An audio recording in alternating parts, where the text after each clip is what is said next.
यदि आप भजन नहीं करते तो आप दिमाग में लिख लीजिए, चाहे अपनी नित्य डायरी में लिख लीजिए। आप एक बात पर विश्वास कर लीजिए कि आपको कोई भी सुखी नहीं कर सकता।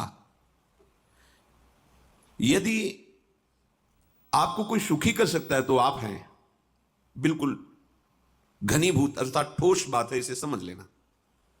यदि आप अपने विचार के द्वारा, विवेक के द्वारा अधर्माचरणों का त्याग करके धर्म पूर्वक जीवन व्यतीत करते हुए भगवान नाम जप करते हैं, तो पूर्व पाप कर्म के अनुसार जब देह रचा गया तो उसमें जो प्रारब्ध दुख सुख का है वो तो आएगा, पर आपको परास्त नहीं कर पाएगा। और आगे आपके लिए महासुख है जो दुख और सुख दोनों से परे है। अखंड प्रसन्नता, अखंड आनंद, वो केवल आपके करने से होगा। उपदेश मिल सकते हैं, मार्ग बताया जा सकता है, आपको सहयोग मिल सकता है, पर चलना आपको होगा। यदि आप नहीं चले तो ये कहीं भ्रम हो कि मैं कहीं जाऊं और मेरी दुख निवृत्ति हो जाए, तो इस भ्रम को छोड़ देना। क्योंकि हम आप तो बहुत छोटे जीव हैं, अर्थात बहुत लघु तपस्या, लघु पुण्य वाले हैं। हम उन महापुरुषों की बात करते हैं जिन्होंने आजीवन ऐसा तप संचय किया, फिर भी उनके शरीर में भारी से भारी दुख देखे गए। ये दुख और सुख एक भ्रमात्मक इंद्रजाल है माया का, ना दुख है न सुख है। जैसे जो सपने सिर काटे कोई, बिन जागे दुख दूर न होई। ऐसे स्वप्न में तुम चक्रवर्ती सम्राट बन जाओ तो जगने पर तुम थोड़ी रहोगे, तुम जो हो वही होगे। हम भगवान के चिदानंद अंश हैं। ये भूल कर हम अपने को स्त्री पुरुष, अच्छा बुरा, धनी निर्धन, दुखी सुखी आदि आदि बहुत सा प्रपंच है, इसे हम अपने दिमाग में बैठा लिया है। जब तक आप ये प्रपंच नहीं छोड़ोगे तब तक आपको सुखी कोई कर ही नहीं सकता, क्योंकि दुखालयम नाशवान संसार का तो तुमने अस्तित्व रखा है। अगर ये किसी के दूर करने से होता तो स्वयं जगत गुरु परब्रह्म परमात्म तत्व भगवान श्री कृष्ण सामने हैं और अर्जुन को कह रहे हैं, मात्रा स्पर्शास्तु कौन्तेय शीतोष्ण सुख दुखदा आगमा पाइनो अनित्यास्ता स्थितिक्षस्व भारत। हे भारत, हे अर्जुन, ये आने जाने वाले अनुकूलता प्रतिकूलता, गर्मी शीतलता, अर्थात काम क्रोध लोभ मोह मद मत्सर अपमान निंदा, ये सब ताप पहुंचाते हैं। अनुकूलता सम्मान यश कीर्ति धन वैभव, मानी हुई मान्यता, ये सब शीतलता पहुंचाते हैं। ये उष्णता और शीतलता, अनुकूलता और प्रतिकूलता आने जाने वाले हैं।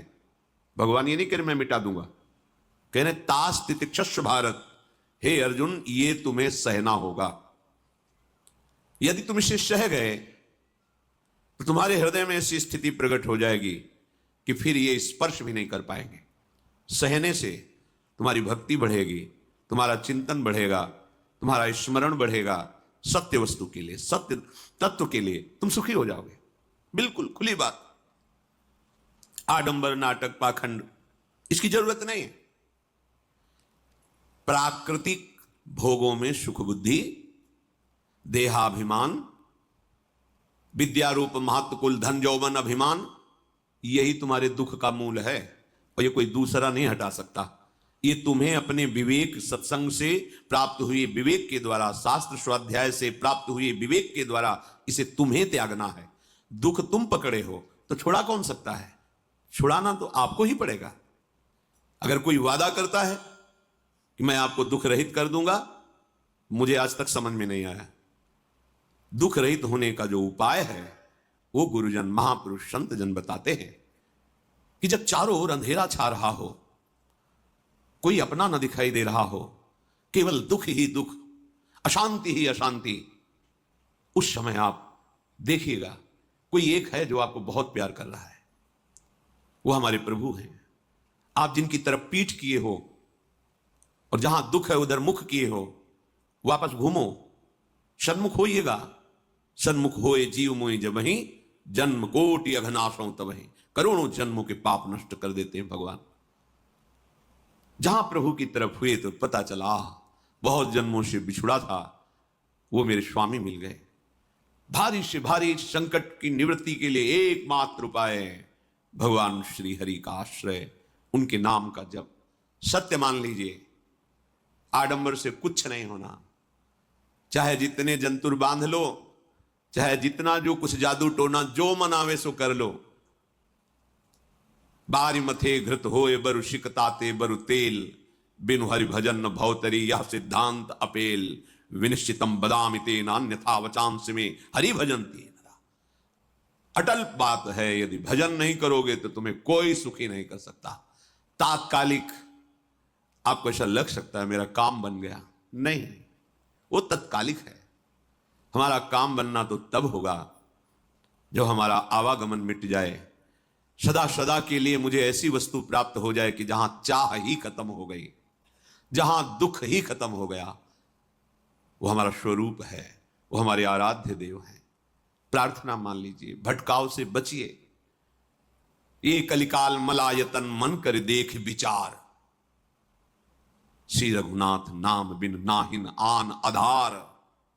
महापुरुषों ने स्पष्ट कहा है, ये मलायतन मल का आगार है। मल माने कामना, नाना प्रकार की वासना, भ्रष्ट आचरण, छल कपट, दंभ पाखंड, बोलबाला, इसका एकमात्र श्री भगवान का नाम आधार है। जो चाहत है नित्य सुख अरु मन को विश्राम, तो हित ध्रुव हित सो भजत रो पल पल श्यामा श्याम श्यामा श्याम श्यामा श्याम। यदि सच्चिदानंद शाश्वत सुख चाहते हो, जहां से कभी हटना ना पड़े, केवल सुख ही सुख है, आनंद ही आनंद है, और मन का विश्राम चाहते हो कि भाग दौड़ मन की मिट जाए, तो बस प्रेम से बोलते रहो श्यामा श्याम श्यामा श्याम, राधे श्याम, राधा राधा राधा वल्लभ। ये बड़ी शोध करके महापुरुषों ने बात कही है। यदि आप भजन नहीं करते तो आप दिमाग में लिख लीजिए, चाहे अपनी नित्य डायरी में लिख लीजिए, जो आप दिनचर्या लिखते हैं। आपको कहीं भी कभी भी कोई भी सुखी नहीं कर सकता। गांठ बांध लीजिए, भटकने की जरूरत नहीं है। और यदि नाम जप करने लगे, धर्माचरण करने लगे, तो तुम आशीर्वाद देने वाले बन जाओगे। सातरति सातरति सा लोकांतारयति। ध्यान दीजिए, वो तर जाता है, वह तर जाता है, वो लोगों को तार देता है।